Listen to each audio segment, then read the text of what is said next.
talk about greenhouse gases and carbon footprint, what are they really talking about?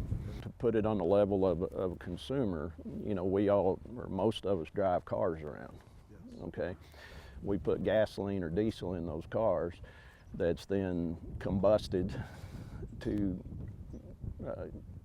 use it to create the energy to drive the pistons in the car. Well, then what is then being used as the fuel source is the carbon in there.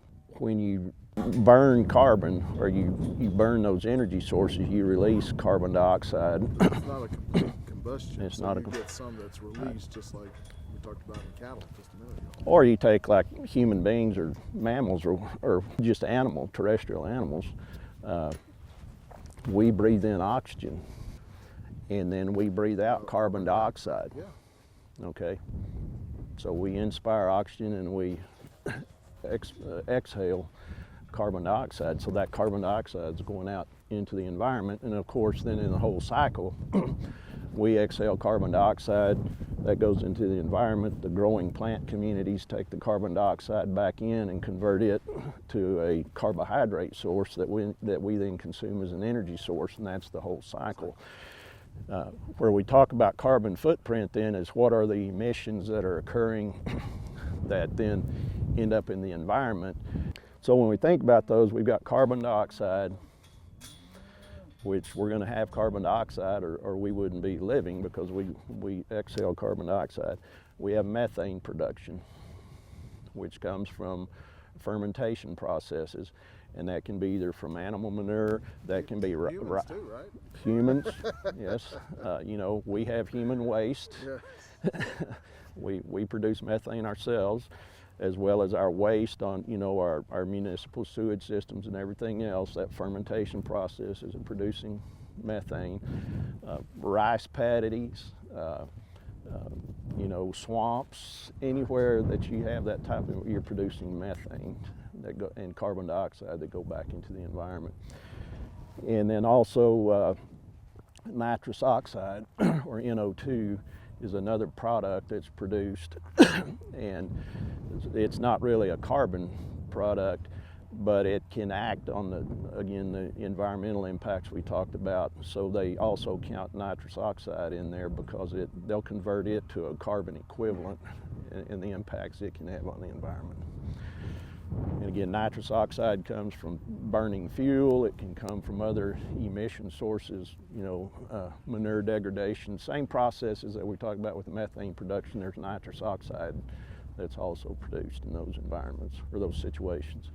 Things to talk about on the carbon footprint of the beef industry, that's part of our goal, whether that's how we manage the waste products, our manure management, and other things that are going to be a natural byproduct. We can't produce food, and we as humans can't live without having waste products. But how do we minimize those waste products? Once they're produced, how do we better manage those waste products to avoid the carbon emissions? And to give you an example is biogas production. Yes.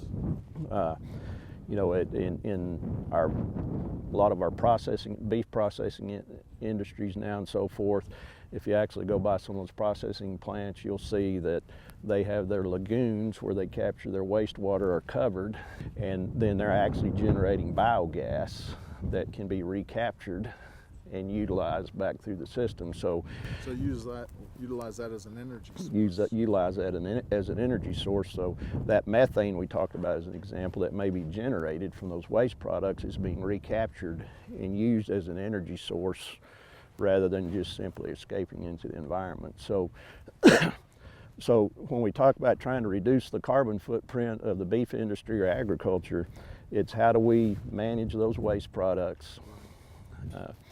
Then what can we do inside our production systems to reduce the amount of waste products? And to give you an example, again, with grain feeding, we can reduce methane production because of the fermentation processes we talked about earlier, that we capture more of that carbon in the animal and convert it into a protein product rather than having part of that carbon being lost into the environment in the form of methane.